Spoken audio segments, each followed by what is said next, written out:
Please click like and subscribe and that little notification bell for the next episode. Okay, we're with Dan right now at the Southwest Indian Arts Center. Then here's another picture of my great-great-great-grandmother as she has woven a rug there. She's sitting there with the Indian Army agent. Here's my great-great-grandfather. He was an Indian trader back in the 1800s, Dan Du Bois. And Dan was a tough hombre, but no one called him coward. This is an article out of the Arizona Republic, 1956. And he was an intimate of Kit Carson and a friend of Joaquin Murrieta, who's the famous bandit from California. He married Rosa, daughter of the Navajo chief. But he was an Indian trader, and he would fight on the side of the Navajos. And the Navajos would war against the Ute Indians. And my great-grandmother used to tell us stories that he would wear a Spanish conquistador breastplate. And the chief, Manuelito, had given him a medallion that he could wear in Indian country and give him free passage.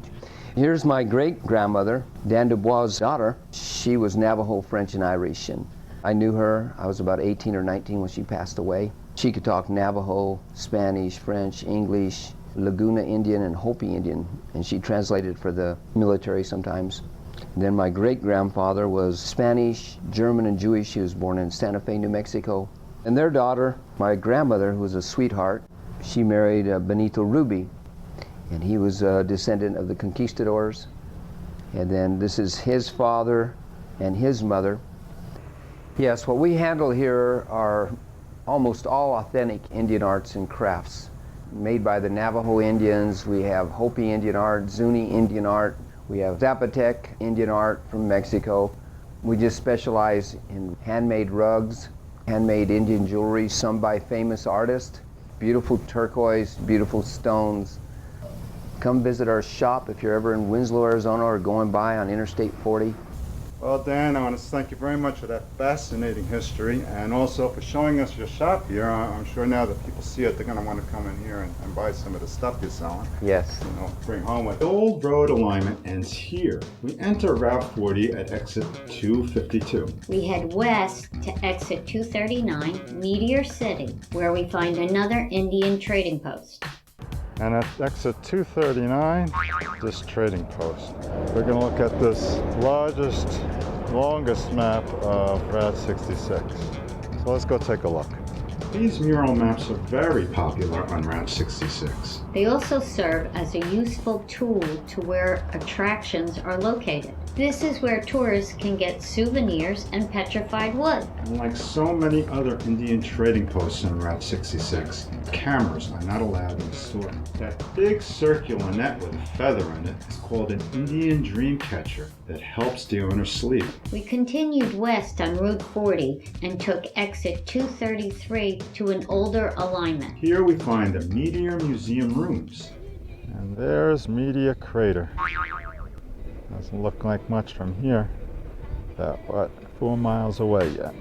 These are the ruins of the American Meteorite Museum that used to be the Meteor Crater Observatory. Now it's interesting to note that Meteor Crater itself is privately owned and operated, just as the museum was. This structure was built of field stone and mortar, and it is fun to explore and photograph. Now our next stop is another room. This room is called Two Guns Zoo and Camp. Two Guns began during 1915 as a store and camp and grew with Route 66. And this is Two Guns. It used to be a big place to stop and party, but now it's just a ghost area. Place where kids might come out and hang out. That's the Two Guns Bridge. More ruins over there. I'm going to travel a little bit more and see if we get a closer look. And this is the far end of Two Guns. And some ruins. The remainder are some buildings. Got a little closer too. This probably was the welcoming center. Now completely gone except for these stone footings. And I bet you this was where the sign was. The big sign, welcome to Two Guns. Now they had a zoo here, on top of everything else, a zoo. And they extend for this gorge.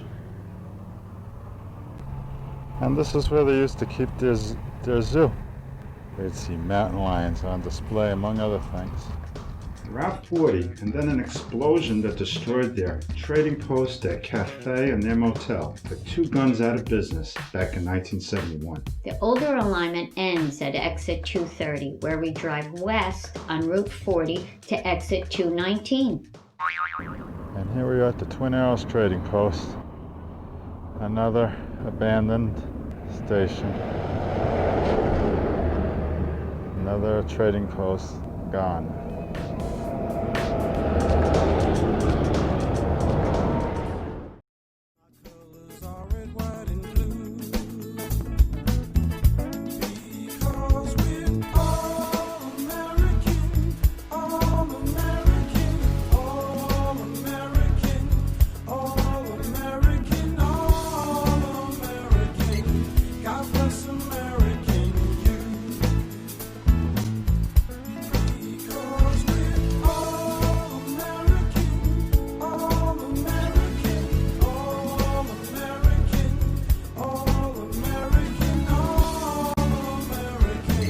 Huh?